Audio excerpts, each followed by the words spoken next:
3rd June 2025. You guys, today makes it 4 months since I came to the UK. Hip hip hip, hooray! Time really flies. Like, you just wake up one morning and boom, it is 4 months. Before you know it, 1 year, 2 years, 3 years. Jesus, what's happening? Like, you guys, I actually thought today was 2nd June because in my mind I'm going to make a 4 months video, like 4 months of being in the UK. I'm going to make it tomorrow, only for me to check, and I'm seeing that, oh, today is 3rd. Hey, you guys, time flies. So let me tell you, give you some updates about my experience in this little 4 months. Let me just give you a quick update. This is good. This is an impromptu video because I did not plan to make it. I just checked and boom, I just had to steal some time. Okay, I'm talking too much. Let's get straight to it. Okay, so number one thing, there's too much food in the UK. I feel like, in fact, there's too much wastage of food in the UK. Yes, too much food and then too much wastage. Because when I came to the UK, one thing I realized is that food is very cheap. Like, compared to Nigeria, food is so cheap.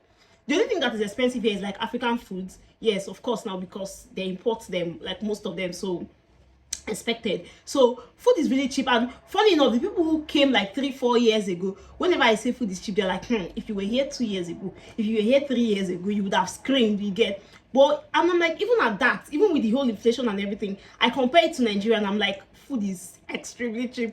You guys, yesterday I and my friend went to the food bank. This, like, it's my first time going to the food bank, so went to Nigeria Yorkshire community, like their food bank and all of that. You guys, I'm supposed to post a video before this, but fortunately I've not edited that video.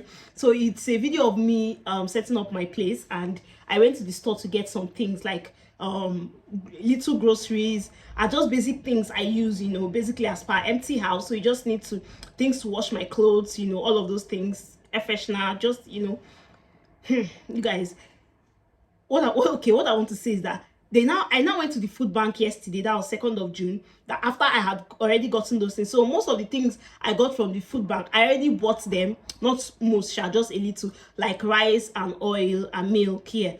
You guys, like I said, there's too much food in the UK. If you like to eat food, you love food, come to the UK. You are welcome.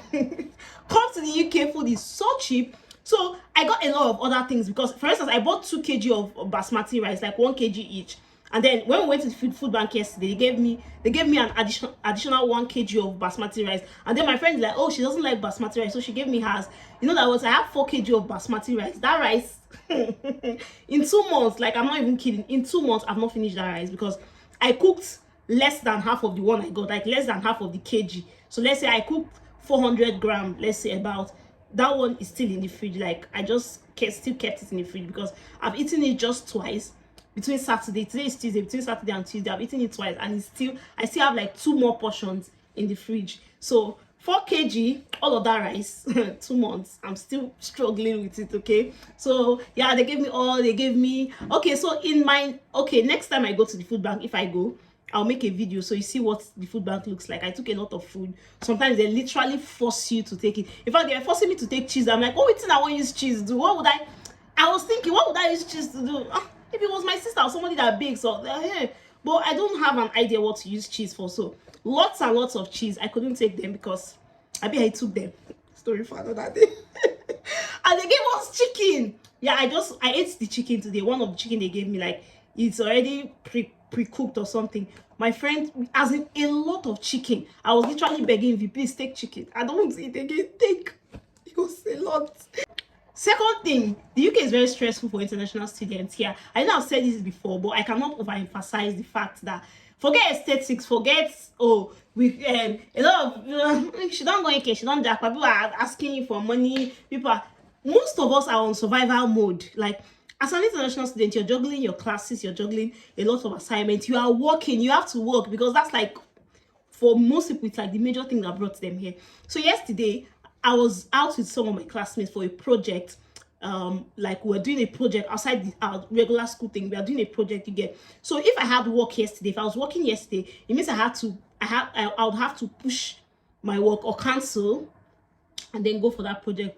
Fortunately, anyone shall still not get money yesterday. Fortunately, I was not working yesterday, so I had to go to that project. So the thing about being in the UK as an international student is that you are multitasking, you are doing everything at once. And now I cannot say, oh, I need to work, so let me leave that other project and then go to work, because of course I need the money. I need the money, you get. But then you realize that what is the end goal? I mean, if you get all of these experiences with your work, with your course and all, you get all of these experiences, it helps you in your CV, it helps you build experience and all of that. So yes, so you want to work and make the money and eat and survive. Basically, you really want to survive. But what's your future? What's the end goal you get? So that's why you have to do your school stuff. You have to do extra. It's not really extracurricular. You have to get experience in your field while you're doing your regular survival jobs and all of that. Because truth is, what do I want to be doing in 5 years? As much as the UK is like everybody's running on survival mode. Like you can do anything. You can even be a cleaner and own a car. You can be working full-time as a cleaner and you own a car. You're living in a comfortable house and all of that. But is that what I want to do for 5 years? Is that what I want to do for a long time? No. You can even be what's the most basic thing? Yeah, cleaning is like the most anything. You can still have a very good life. It's you can get good food, eat good food, live in a comfortable house. But then if you are like me, who I plan to work in my field, like I plan to work in my field, I plan to advance in my career, like I don't want to be in entry position for years, you get. So you still have to juggle all of those things at once, you get. So life as an international student in the UK is not beans. Yeah, a lot of us try to sugarcoat it, because if we say the reality of things, a lot of us say you are discouraging us from coming. I'm not someone that likes to discourage people from coming, or I even feel like even in countries that are so harder than the UK, people still survive, people still make it. So please, if you're planning to come, you are welcome. You're really, really very welcome. But just know that you have to do a lot of things at once. You have your school, and then if you come, their relationship story for another day. So yeah, another thing about the UK is the fact that there's so much protocol in the UK. I feel like that's the same. Yeah, the UK and Nigeria runs on the same bureaucratic pattern. The only difference is that in the UK there's no, like, let me not say there's no corruption, but from a Nigerian perspective, coming from Nigeria, knowing how things work in Nigeria, I'll say there's no corruption in the UK. So, but there's a lot of bureaucracy. For instance, this house I rented, hey God, you will submit lots of documents. You want to apply to jobs, you will submit you will do a lot of paperwork. You will do loads and loads of paperwork and the UK. So like I said, the only difference between the UK and Nigeria is the fact that, for instance, in the UK, if you have a lot of inquiry, if you have an inquiry, you can just send an email, and in less than an hour, in 30 minutes, they respond to you, give you details, give you clarification, But in Nigeria, I don't know, things may have, in some offices, you can get that, but it's hard. It's hard. And you want something urgently, you have to, now, money has to exchange hands, you get. So, but the difference here is that, if na paperwork, you will do it, but there's no bottleneck. You just go through the process, you get. You don't have to pay anybody to do anything for you. You don't have to fast track it illegally, all of those kind of things. Paperwork, protocol, akarika. Now the UK, yeah. Of course, 4 months later, I have my house now. It feels good. So yesterday, for the first time, I cooked soup here in the UK. All the while, even when I was with my brother cooks the soup. So yesterday I was just craving okra soup, and I'm like, you know what, let me just cook okra. And I did. You guys, African food, like I said, is expensive. Next time I go to the market, I'll just show you guys clips of what a typical little okra. Okay, the okra was not that little, but I got it for like £2, 9 pence. So it's not up to £3, but it's still expensive coming from Nigeria, you get. So African food at 20. Then I bought oil, 2 liters of palm oil for £7.99. Just call it £8, like 2 liters of palm oil. That one pay me 7. Hey, normally since I came here, I stopped doing all this conversion, but that one I had to call and say, what do you mean oil? You pay me and I didn't come with palm oil. If you are coming, try carry. But look, let me not cast the update, but just carry it. I did where you get. They will check. Just try, because he paid me almost £8 for palm oil. And then I got fish. I got 2 scumbia fish for £2.5 each. That's like £5 for 2. Not bad. Not too bad, but bad.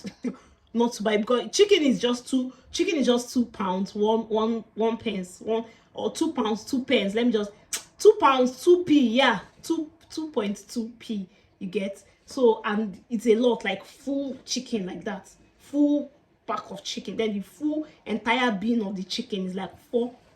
Okay, so compare an entire chicken of £4, and then two scumbia, is this scumbia fish here, two scumbia fish for £5. Only that someone is tired. When you're here, you get tired of eating chicken. Okay, so yeah, that's me and 4 months in the UK, and we've been on summer break, but we just have one course left. And yeah, I'm job hunting for a full-time role. Yeah, I'm still working, but they're still giving my regular shifts like I'm a student. Now I'm not a student again until like September.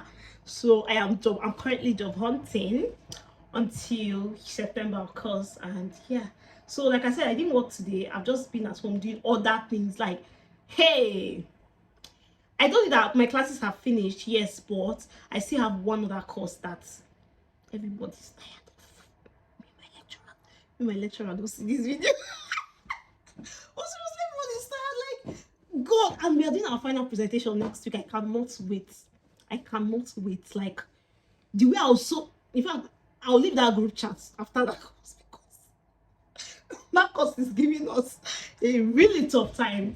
Yeah, so anyways, 4 months in the UK, and you see, okay, I just told you guys I want, no, let me do small Ukrainian or Americana. That's why I work this. But anyway, I'm feeling too cold, that's why I wore it. Thank you so much for watching my last video, and thank you for watching this video. I'll see you in the next one. Yeah, the next video I don't know the next video that will come, but I don't know, anyone that comes, let it be. So thank you so much, and toodles.